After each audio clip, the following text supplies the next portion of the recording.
Those two teams are just so close based on the performance over the year as well to some degree, or in this competition mostly. They had both incredible performances, and we have now Tribe Gaming starting things off with Picastro. Can he repeat his performance from earlier today and kick us off with a really, really strong attack? Starting things off here with the Blimp for the Town Hall. Take that, keep building out early on. Running already into a couple of traps early as he's getting ready with Roy Champ. Always that big risk, especially in these long charges. The Town Hall. Oh, what's going on with the Town Hall? The Town Hall didn't survive the Yeti Balloon. Oh, I didn't even see that. I see what you're saying. He's going to send a rocket balloon in there. He might even take another rocket balloon. It is going to take one more. Good shot up there, Itsu. I didn't even recognize that the Yetis did not get that down. So throwing more assets at the Town Hall. Now we got to keep an eye on this Royal Champion. Can she get the proper value? Now she's spinning. Are there more traps in here? She takes a shot from the model. There's a Giga Bomb, a Giant Bomb, excuse me. Gets the Fire Spitter down. Get this under control. He's still got some invises, but he cannot miss. He cannot miss indeed, because those spears have to hit right into the heart of this base. The scatter going down, the poison tower going down as well, which means he's not going to get any more buildings because of the slowdown most likely. Or can he clutch that Inferno Tower? Oh, no. It's going to stay up. So I feel like the value wasn't the craziest, to be honest. Yeah, it felt like he definitely wanted more, maybe to get one of those multis, maybe even to set off that Giga Bomb right there next to that multi. That would have been insane value. But now he's got to deal with that Giga Bomb on approach. He's got the multi-gear tower just firing away on these dragons. I remember Picastro's 1 for 2 on 3 stars, and his miss was with dragons on day 1. He really has to push through here. He used both of those hero abilities early on, which means the Minion Prince and Eternal Tome are not available to him anymore. The King is going to be utilized on the back end. There we go with the Angry Jelly, which means he's not going to be revived with the Phoenix or anything like that. Instead, he is really relying on getting the value with that Angry Jelly, getting into the action as quickly as possible. But those Tesla might lure him to the outside. Man, and we've seen this time and time again. When these dragons start to thin out, spread out, they just get picked off one by one. King needs this air defense. That's a huge pickup. That multi-arch tower, if that can go down, will be an amazing pickup as well. But look at how much base remains here. Poison tower, scatter shot, so much just to shoot these dragons out of the sky. This has no chance of a 3-star. No chance indeed, but we have mentioned this many times. The percentage points are so important as he's picking up more and more buildings on the left side. He's getting closer to the 90% mark on this one, which can be crucial as he's moving on. The Air Expo, though, picking off those other minions, and what that means, he's going to finish on the 89%, I think. Yep, that should be the final score for this one. 89%, 2-star for Picastro and for Tribe Gaming to kick us this match off. Very, very respectable percent, but at the same time, you're hoping it's a little bit higher. His last Dragon attack was 96. I think you would hope for it to be around that range. 89 is still fine. It's like that number that you're not really in trouble, you're not really ahead, you're kind of just on par with where you should be. But however, if Elevate come out with a 3-star, then you're really feeling behind. And we know who they are attacking with, like, early on. I mean, it's either Max or Pato. Yep. Those players are scary good. And let's find out who of those players are going to be the starters for their team as they're getting ready. We have seen a lot as well with the Super Yetis from Elevate, which we have not seen that much from Tribe Gaming, for example. So I'm wondering how as well the test process was. If Tribe maybe did not predict the Super Yetis to be as strong in this competition, or maybe used as much in this competition. So the question is, did they test their bases properly? Maybe you redo some tests overnight if their base defend versus the Super Yetis. And that's the tough thing, is adjusting each day as you develop. Which opponents are we facing? How do we bait them? What are their tendencies? Where can we try to bait those entries? Let's see who's going to be up to bat here for Elevate, and it's going to be the one and only Max. Voted MVP by his peers in the community this season, and he has earned that title. 3-star after 3-star has brought them to this point. We're going back to the Root Riders. This is what he 3-starred with earlier. He's going to go ahead and switch to a log launcher. Remember, he had that really unique battle blimp earlier. Yeah, this time around, the log launcher is his choice with the Angry Jelly on that Archer Queen to dive into the base as quickly as possible and get that value going. Ground skeleton traps on this one can be dangerous because they're delaying that Angry Jelly ability, which means if that one is running out, you might run into issues. Let's see if he does face any of those issues you just mentioned. It looks like the Queen's going to go ahead and wrap in and around. Oh, wait, she's going to come back for the Arch Tower. Then she should go up and around towards. Oh, look at, oh my goodness. Look at that one balloon caught, I believe, 6 red air bombs. That's huge. He cannot recall. He cannot recall. The warden is stuck. Oh, no. Oh, no. The warden went to ability also. No shot. The warden did not follow. This is why he could not use the recall. The heroes were too far from each other, and you want to recall the Queen and the warden together. This is now a nightmare. He has to somehow rethink what this approach should look like. There goes the Earthquake. We have the log launcher going in. We have still the warden ability going on because he used that. But the Archer Queen is gone. She's on the top side. It was not recalled whatsoever. And this is now all about somehow saving this. Missing those clone queens and that giant later in the attack. This one is going to be so difficult. I even wonder if the plan was to go from that top right side, but he's going to make that adjustment and come in right at the Town Hall to make sure he gets that Town Hall down, get that 2-star, and then run up as much % as possible. A nightmare situation for Max, but let's see how he handles this pressure.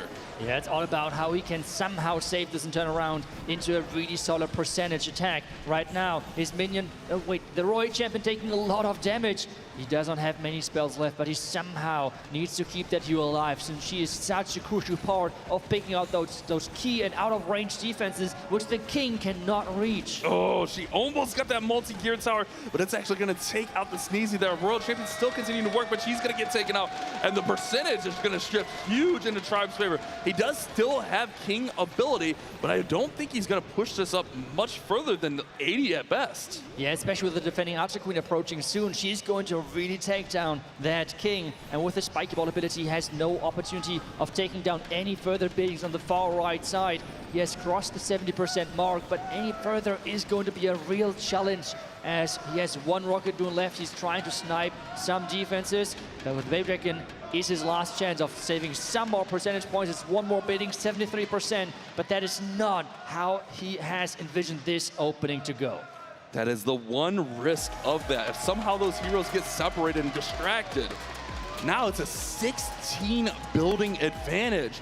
That is such a huge shift. I mean, we felt like Pete Castro's attack was just kind of like average there, but with Max going in the 70s, this is Tribe's war to lose right now. All they have to do is continue putting that pressure on. It's early, anything could happen, but it almost already feels like Elevator gonna have to put up a lot of 3-stars. Yeah, and especially with Max being one of their star players, right? Like, he is so consistent with those 3 stars. Seeing him fail is really something unusual, and right now, I feel like the mood in Tribe has to be really good. Even though they did not get the 3-star, but just knowing that they are having such an advantage in the percentage points, they have to feel great. But at the same time, they still have to get their first 3-star as well. Like, yes, they have the lead, but we have seen many matches where the 3-stars were just not happening. And at the end of the day, that was the most important, crucial part. We see Rikiras now going in. We have, again, the Root Riders. And can he make this work? Royal Champion dive in at the top, using that Earthquake to go ahead and weaken up those buildings. Double Spring Trap there, dealing lots of damage to that Royal Champion. Giant Bomb's going off. It feels like this is a little bit baited with traps, but let's see if he can maintain it. More Giant Bombs going off. And Viz to push that RC in towards the Town Hall. Let's see if she can take it down. Should have a smooth approach into the Town Hall and a great takedown for Rikiras. Yeah, there were still some issues in the beginning where the Royal Champ did take quite some damage. I'm not sure how much he's trying to really get through, or like from that core. The question is the value enough? Because he has to still recall that Royal Champion. Another invisibility spell is getting invested, and he's getting the entire core, not taking any more risk, recalling that Royal Champ earlier, now opening the attack from the top right side with his Root Riders. And look, that Lava Hound to pull that Poison Tower out. I love that play. One of my favorite plays we've been seeing here in Worlds. Also, those pups spring the Tornado early. So just negating some of those big traps, those big defenses on the base to slow down your troops. Get these Rocket Loons under control, that should be fine. It's a heavy commitment on that RC charge. He has pretty much no support left. He has the poison, he has one skeleton spell, but no overgrowths to support these roots on the back. But take a look at that. The Archer Queen was meant to go inside the middle with those Root Riders and add some more damage. But the outside biddings lured her to the outside. She's now stuck there with the King, still doing great cleanup. But I doubt that was planned. Maybe the wall breaks can get her back on track. The Root Rider is pushing ahead, and the Arch Queen and King are falling behind. Yeah, the Queen is going to continue to follow that King down along the outside. Minion Prince, there's really not much in there besides the Royal Champion. Okay, Royal Champion's going to get ahead and step up, take him down. There's actually a Headhunter in there. Wow, he squeezed that Headhunter all the way in. That is nice, but this is the deadly area of the base coming up. You see the defending Royal Champion, you see the Scatter Shot, the Monolith, that Poison Tower, lots of heavy DPS. One of the healers are stuck inside the middle on the Giant. We see again some of those back-end troops to really take down some outside defenses. We have the Royal Champion now leading the charge and not hiding behind the Root Riders, which means she's most likely going to go down soon, even though the Fox is trying to protect her.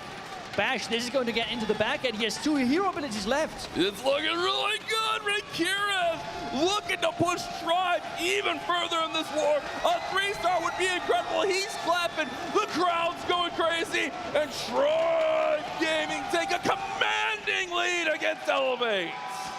Getting the defense is one part, but taking advantage of it on the offense is another one. And this is exactly what Tribe Gaming did with the attack from Rakiras. 3 stars for their Marine, pushing them up to 5 stars and even having the big percentage lead. Huge percentage lead. This is a situation where I don't want to say it's must triple because we still have so many attacks, 7 more attacks in this war, but it feels like a must triple situation. That is for sure. We really have to see from Elevate a 3-star because otherwise they're just falling behind too much. At this stage, it is, even with a 3-star, still that they're going to be behind on the percentage game. So let's hope for at least a higher percentage attack. But I think we all hope for a 3-star. Absolutely, and it's going to be Pato himself coming in. And if you're just tuning in for whatever reason, A, why are you late? What are you doing? But B, this is our upper bracket final. The winner will move on to the grand final for their chance at $300,000. The loser will go down to the lower bracket. Pato coming in with that Royal Champion charge into Root Riders. Using the Yeti to take down the bomb tower, pushing that Royal Champion into the Fire Spitter compartment. She should get redirected there. The Ice Golems, the Clan Castle are getting loaded as well, so he can already use the poison onto that furnace, making sure that he's taking good use from his time. Negating the furnace this early is such a good thing because sometimes it takes just a few for the furnace to go down. Even RC comes over and smacks it one time for good measure, but getting that out early is so massive. Now he's going to go ahead and do that Queen Giant Arrow trick with the Log Launcher right on through the Monolith, the Multi-Inferno, and that Poison Tower. A huge pickup. This looks like a really solid opening. The Log Launcher really making sure that those heavy hitting defenses are getting taken care of early on and have no chance of impacting the attack. We have now the push with the Red Mines trying to somehow deny the healer power, but the Test Loons are doing their job and keeping the healer safe. Looking good so far. Everything's going to plan, it feels like. I don't want to jinx anything, but he still has the Overgrowth, which he can probably use down there near that Crusher Mortar, shut those defenses down. That's a heavy compartment down there on the bottom side, but at the same time, he still has to get this Town Hall under control. Can maybe use that Royal Champion's ability to swing those Rocket Spears in there. Actually, Yetis are trying to get through there, but look at that, the Invis Tower regenerates, so the Town Hall will be invisible again. Oh, the Town Hall, there goes the Invis Tower. Okay, the Town Hall staying alive. Keep firing at those troops. The defending Minion Prince going down quick. The Overgrowth at the bottom side trying to redirect the troops of the Town Hall, but nothing is going there. The Boogers won't be enough. Pato, but the Queen and the Rocket Spear are saving the 2nd star, that's for sure, but 3 stars are still up for grabs. Still a lot of work to be done, though. Great freezes down there. Shut down those defenses. Those are the hardest hitting defenses on the base. Royal Champion still pretty healthy. Catches a Spring Trap here. Queen already went to ability, so that is not usable. Here comes the Tornado Trap, spinning things around. What do we have left? Ricochet Cannon, Multi-Arch Tower, Scatter Shot, Queen Expo. That's a lot of defenses, and all he really has is the King here with ability. A couple Super Barbarians, but I don't know, man. This is going to be close either way. This is not going to be a really one-sided attack, but he has the time for now. The King is coming in clutch. That's huge. He is taking down the defending Queen. Can he take this somehow? 30 seconds left. The minions in the core clutch. Being patient on the spiky ball. Come on, Pato! This is the chance to set this war apart. Come on, come on, come on. Spiky ball bounces. He's got the force. He's got the minions. 14 seconds. Does he have enough to get to that gold storage? The Root Rider will open it. Does he have the time? Where's the Root Rider going? No, no, no, no, Root Rider. You need to get the storage. Wait, there's a snake. There's a snake Hitsu. There's a chance. There's 4 seconds, 3 seconds, 2 seconds. Can he do it? 1 second. No! The 90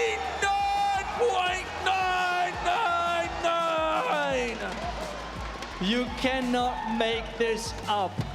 This was the closest possible defense. Pato falling short, and the match is running away from them. What an unfortunate turn of events. The minions were so well placed into that core, but it seems like just a millisecond too late. Things are not bouncing Elevate's way. What a heartbreaker. The opener from Max going completely askew. And now, I mean, was there any life bar left on that Ricochet kid? It was so close to going down. Oh my goodness, what a heartbreaker. It seems like everything going in favor for Tribe right now. The question is, do they get even another 3-star? Because we have said it earlier, this team as well is built from superstars. I mean, they're just all so good. And if they get another 3-star, I mean, at this point, it's looking really rough for Elevate then. Kronos is up as the next attacker. What is his choice of strategy? Did you hear him earlier though, on comms? He said his name is him. He is him. Kronos' confidence at an all-time high. Root Riders were the move to get him a 3-star. Dragons were the move. Excuse me, nope, not Dragons for him. Root Riders were the move to get him a 3-star. And Rockets, which I see right now, Rockets were his fail. But look at this, 9 healers. With 9 healers. What is this man cooking? I mean, I really hope that he did not burn the kitchen, because with 9 healers, this is something which we do not usually see. We have as well some Rocket Loons to really make sure that the Flame Finger value is enabled. Really smart move there to get the Flame Finger value, which is already a big part of the success for the strategy. The Fireball in the beginning did connect, which we have seen quite sometimes where we had problems with the Fireball. But the question still is, can those healers on the back end really get the value? That's going to be the big question here. He's going to go ahead and do like a Queen charge along with the Warden charge. So pairing up pretty much 2 strategies here. A lot of times we're seeing the Queen and Warden go together, but obviously the intention is for this Queen to go in here and gut this compartment with the Golem leading the way for her. She's got the tanking. Angry Jelly gives her 35 seconds of targeting only defenses, and now the Warden gets that Ricochet counting down. Things are looking great, but watch out for that mono. That Monolith is going to connect on that Warden. We have Theatrically meanwhile keep going. Now the recall, I mean, this strategy has it all. 9 healers, recall, I mean, that is just some really crazy creative approach here, as we have the King now getting Warbroke into the Fire Spit on the back end. Queen! Getting popped and getting saved. But she also deals with that Royal Champion right away. I feels like that was the intention anyways. Get that Royal Champion down. That'll allow the King to go into this compartment and get that all squared away. The big thing here is get this Monolith down. That Warden still under heavy fire. The Furnace is just dealing damage. King gonna go ahead and open up the base. There's a Tornado Trap. Queen's still working through here. Warden taking his time, but he's hoping to get through the middle of this base. He's trying to get there. There are a lot of Bitter Hunts repairing those buildings again.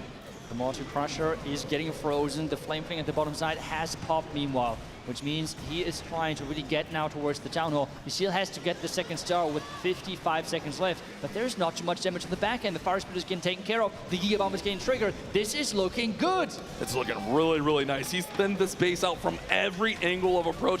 Royal Champion even gets some pot shots there onto the Town Hall. Now the Warden taking shots onto the Town Hall, following the Royal Champion, and he's already celebrating. He's already confident. Itsu, this is Tribe Gaming's war to lose. This is insane. He is feeling it, and this is exactly how this attack looked like. Flawless execution, the plan. No base bidder in the world would expect. Wait. What's this Warden doing? Why is this Warden hitting the wall? Okay. I was worried about time. But he's good. Okay, we're fine. Little brief panic attack there. All good. Yeah. I mean, it is just crazy. But what I want to say, no base bidder in the world would have ever predicted an entry like this or put traps against that. That was just really some magic. And now, Elevate. I mean, we have said it earlier, this match could run away for them really quickly, and it seems exactly like that. Yes, they were quite unfortunate with a 99.9%, but still, even with bad luck, they have to 3-star if they want to stand a chance. They're still alive, technically. With that 99, it helps out the percentage game. If they can get, they pretty much have to 3-star out, let's be honest with themselves. If they can get some 3-stars on the board and then hold a couple of defenses, depending on what Tribe do on defense, I mean, those 3-stars That's 100%. That adds up quick. That's right, and Leo is in versus the base from Kronos. We see another Root Rider attack with 8 invisibility spells, which means that Royal Champion needs to get the value. Any traps early, and this could turn into a really, really big nightmare. This crowd is going insane right now for a defense. But Leo, a very consistent, very strong attacker for this squad. We know that he can get the job done. He got a 3-star, and he was so close on his other attack with a 97%. This is his go-to strategy, it feels like, and he is so good with it. Oh, traps are coming up. There goes the Royal Champ ability. He's trying to get that core. The Earthquake ability is there, but I mean, he's going to redirect, or has to redirect, because that Royal Champ going to the outside now. The recall is there, and I feel like the value which he was aiming for, I'm not sure if he's got it, because that Mortar Crusher on the back end and not the full Clan Castle lure is going to be a really big issue. Yeah, it's a lot of damage. It's a lot of damage, but he's got to get this Queen under control. She's drawing the fire from those Valkyries. You need those Valkyries in behind the roots, and that Queen is just stuck behind a wall.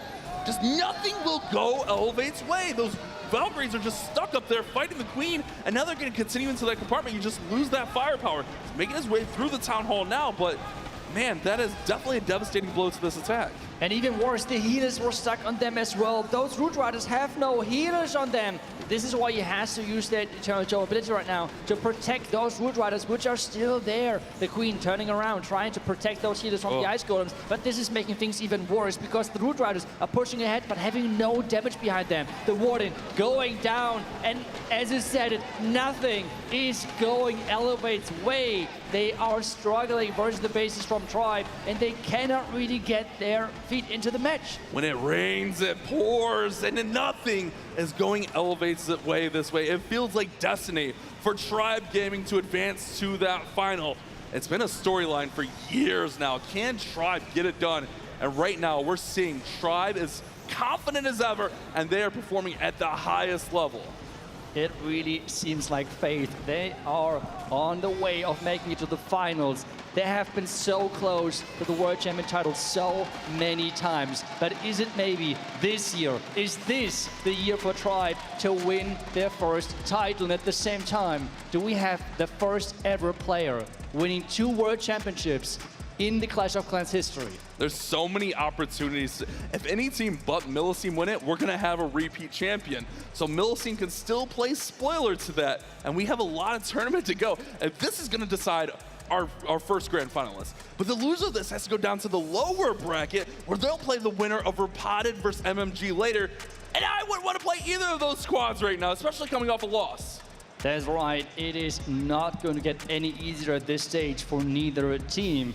But we have the next attacker getting ready. The ball is back on the Tribe side, which means I think Nibrax is going to be the next attacker, as Temper usually is the finisher for them. And I mean, Nibrax, we all know it is. I mean, let's see if he's going to throw me off, but I'm saying he's the Dragon. He's going to be using Dragon. Yeah, I write it down with Dragons every single time because he's the Dragon Whisperer. Let's be honest with ourselves. Look at, wait, 4 bowlers. Are we going to see some bowler bounce here? Let's do some old school bowler bounce. We saw a Blizzard earlier. If we see a bowler bounce, this world has everything old school. I mean, I really want to see where he's going to use those bowlers. I mean, Tribe are going crazy. The creative part of them is just on a whole different level. And this is really showing in their success so far. We have now the Royal Champion charging in towards the Town Hall. The active ability is getting used right away. I mean, the Giant Trap is getting triggered, but not doing too much, to be honest, as the biggest part of the value of the haste ball was within the Town Hall. Yeah, I mean, did maybe waste a few seconds of that haste, but it was still fine. She really wasn't under too much pressure there. But the big thing is, can he get the value that he's looking for here? It feels like he wants her to go into the core. Maybe not, because he's not trying to redirect her that way. She's going to go to the exterior, and then she's going to go down this line of Mortar Wizard Tower, and he's not trying to redirect it, so I think he's okay with this. Yeah, maybe he just knows, hey, not go too crazy. They are having a really big lead, so not over-committing on those spells. That is totally fine. More Spring Traps are around that area. We have another Invis. Royal Champ running around, not really sure where to go, but with no more invisibility spell left, She's going down, and now it's all to the Dragons, and still those 4 boulders. Yeah, where do we see these 4 boulders come in? Maybe to accompany the king on the outside? I'm very curious about it. But here comes the king. Here comes that barracks. Looks like he's just setting the pathing for the Dragons to come in from that bottom portion, which that's how you normally do it with this attack. You kind of split where the RC went in. Bowler's still in pocket, but all the Dragons are in. The king is in. Let's see how far Nebrex can get against Bernal's base. Let's see how far he can make it. We have a lot of troops coming in from the top. They tried to snipe the scatter inside that second layer, which did not work out with those rocket dunes. They were redirected. We have the huge push of Dragons now countering that core, which did stay alive from the Royal Champion charge. The Minion Prince ability has been used and has been slowing down those sweepers. We see the bowlers back in air defense. Is it working? Yes! Wow, great pickup there for those bowlers. Getting that air defense down. However, most of the Dragons are taken out, but the Minion Prince is still going strong there in the middle of the base. And as we mentioned, they have a huge lead. So this one, even though it's not going to get through, they're up on percent. They're up by 2 stars.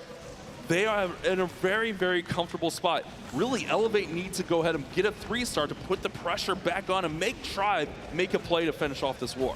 That's right.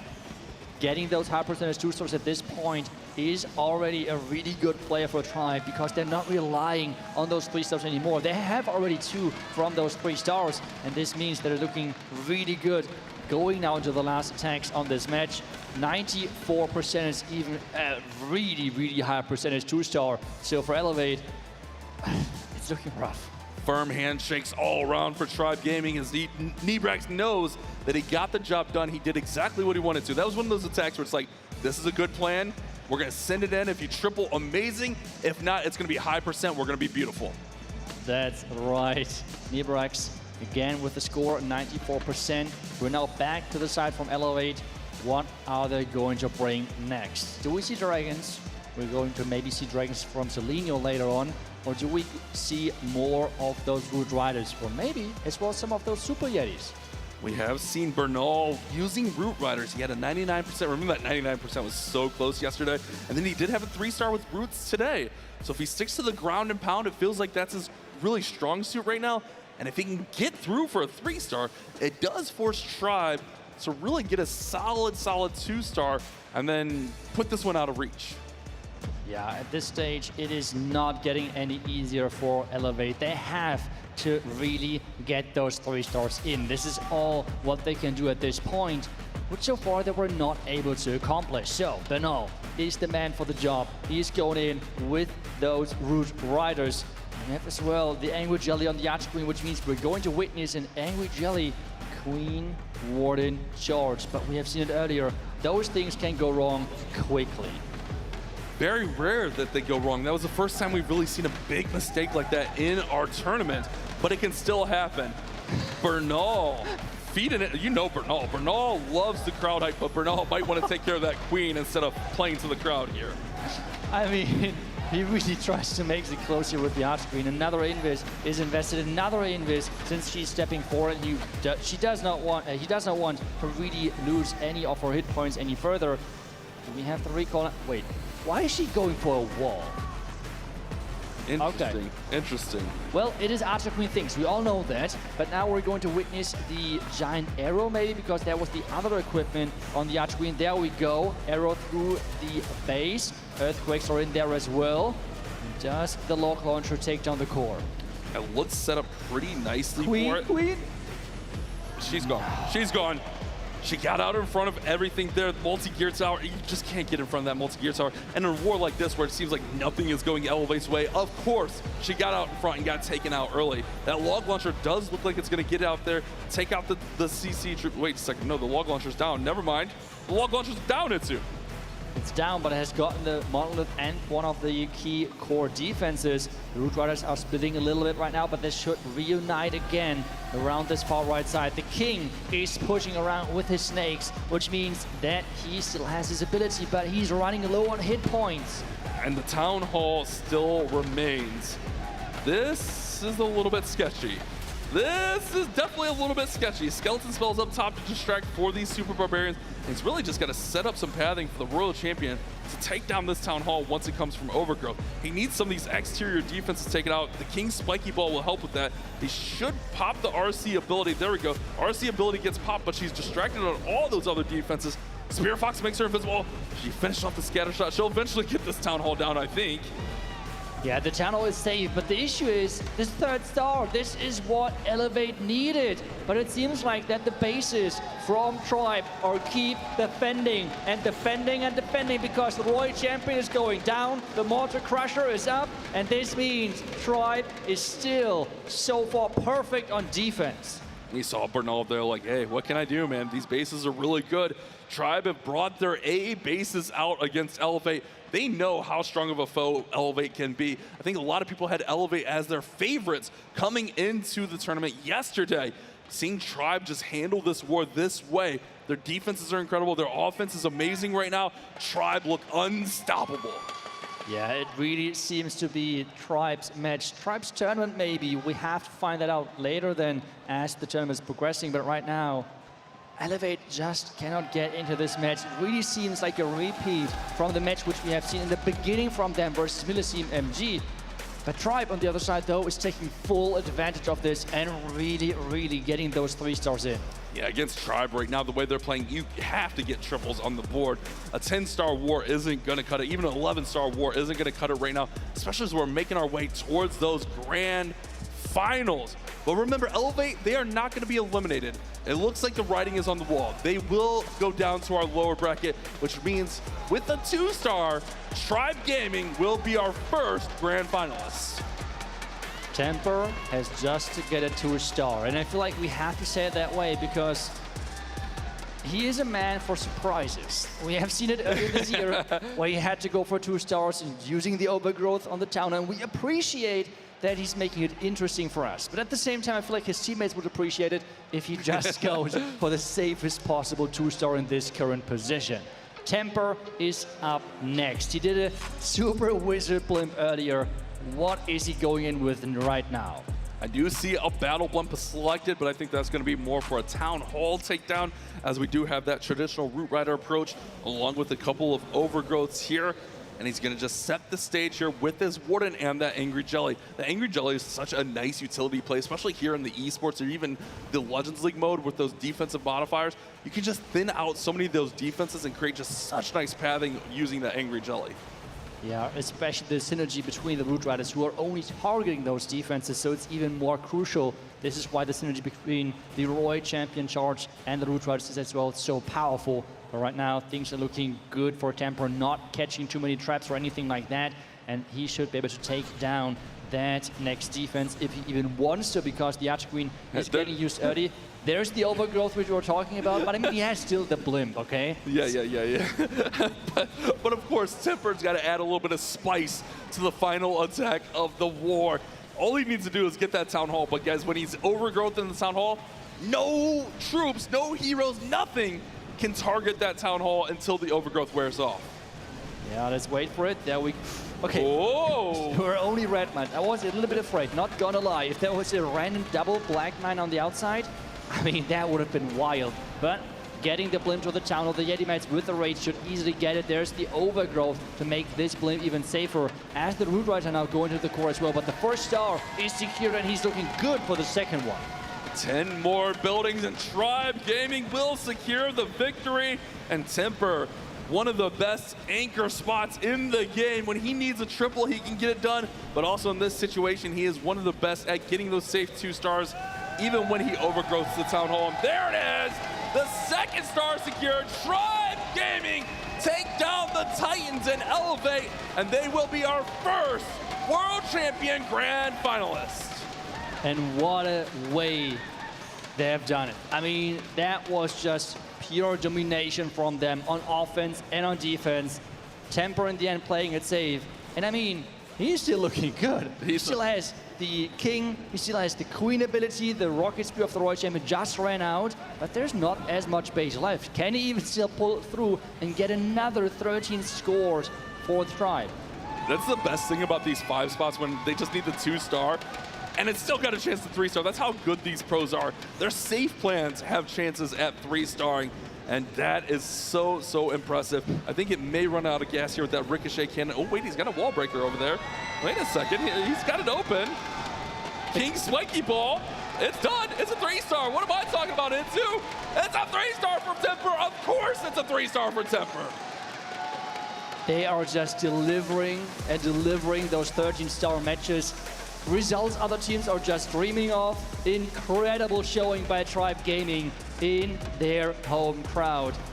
I mean, that was just impressive. Elevate, though, with the last attack of this match. And I feel like they want to finish strong just for the momentum because, remember, they are far from being eliminated. They are dropping in the lower bracket, and they still have more matches to be played. It almost feels like this NA crowd has adopted Tribe as their team. You see the crowd just going crazy. You see the Tribe jerseys in the crowd. Just huge fans, huge support for Tribe. But Elevate at the same time, they've traveled really well as well. They've always got a solid fan base. Look at that. There's all the Tribe fans there in the audience. So here's what's going to happen. Selena will attack. It's not going to matter. That will push them down to the lower bracket. They'll wait the winner of our next matchup, which is Milliceme MG versus Repotted Gaming. Meanwhile, Tribe Gaming, they go on to our grand final, and they will await the winner of whoever Elevate has to face. But remember, Tribe will have to lose twice.